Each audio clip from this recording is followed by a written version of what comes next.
Ngayon po ay pinagdiriwang natin ang paggunita sa mahal na Birhen ng Fatima, the Memorial of Our Lady of Fatima.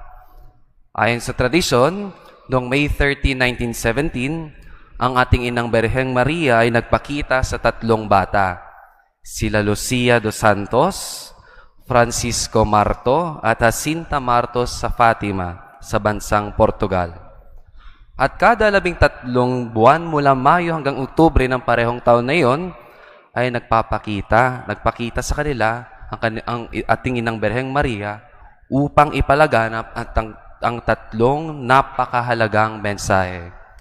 Our Lady of Fatima always give them 3 messages. There are 3 important messages of Our Lady of Fatima at maalala natin ito sa tatlong P. 3 P's. First, prayer. Second, peace. Third, penance. Review natin. Prayer, peace, and penance. First, prayer. Panalangin. Ang ating mahal na inang Birheng ng Fatima ay laging iwiniwika kay Lucia, Jacinta at Francisco ang kahalagahan ng panalangin, which also leads to the devotion to her Immaculate Heart and to pray the Rosary daily for the conversion of sinners.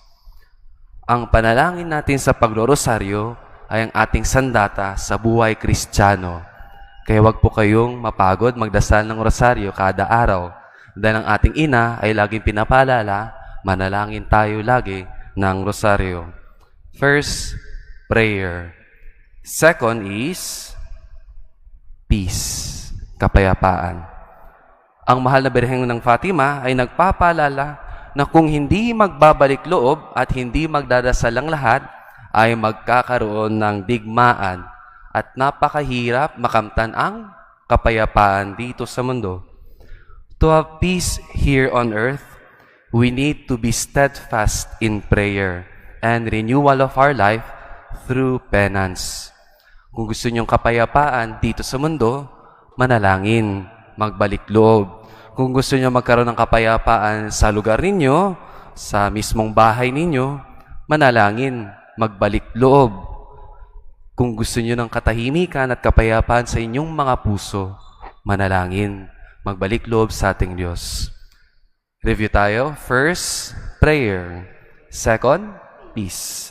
And third is penance. Kapag lagi nagpapakita ang mahal na Birheng Maria, lagi niyang binabanggit ang kahalagaan ng pagsisisi at panghingi ng kapatawaran. At isa ito sa lagi mga kriteriyon kapag totoo nga ba or authentic ang apparition ng ating inang Birheng Maria. Isa sa mga kriteriyon ay kapag iwinika ng ating ina na magkaroon o magsisi sa ating mga kasalanan. Penance. Ito'y laging isa sa mga kriteriyon na laging chinecheck ng ating simbahan. Penance, penance, penance. This is our only way to be closer to Jesus Christ. Penance, penance, penance. Kung gusto niyo mapalapit sa ating Diyos, magsisi, humingi ng kapatawaran, at magbagong buhay. Hindi tayo makakalapit sa ating Diyos kung hindi tayo magbabago. Hindi tayo magkakalapit sa ating Diyos kahit anong dasal natin kung hindi tayo nagbabago sa sarili natin. Walang kwenta ang ating kapayapaan sa bahay kung mismo hindi tayo lumalapit sa Kanya sa kapatawaran. Daldal lang tayo ng daldal kapag hindi tayo magsisisi sa ating makasalanan. Ang totoong nagdadasal ay nagsisisi sa mga kanyang kasalanan. At ang totoong mga nananalangin sa ating Diyos at sa Kanyang ina, marunong magsisi at magbagong buhay. Kaya ang imbitasyon sa atin ngayon, prayer, peace, and penance. Kaya kulang ang dasal natin kung hindi tayo magbabago. Sa pagtalikod natin sa ating mga kasalanan, ating sundan ang ating Diyos upang magbagong buhay. 3 P's of the messages of Our Lady of Fatima. First, prayer. Second, peace. Third, penance. Humingi tayo ng tulong sa ating inang Birheng Maria ng Fatima upang may sabuhay itong tatlong mensahe niya. And now, in silence, we pray.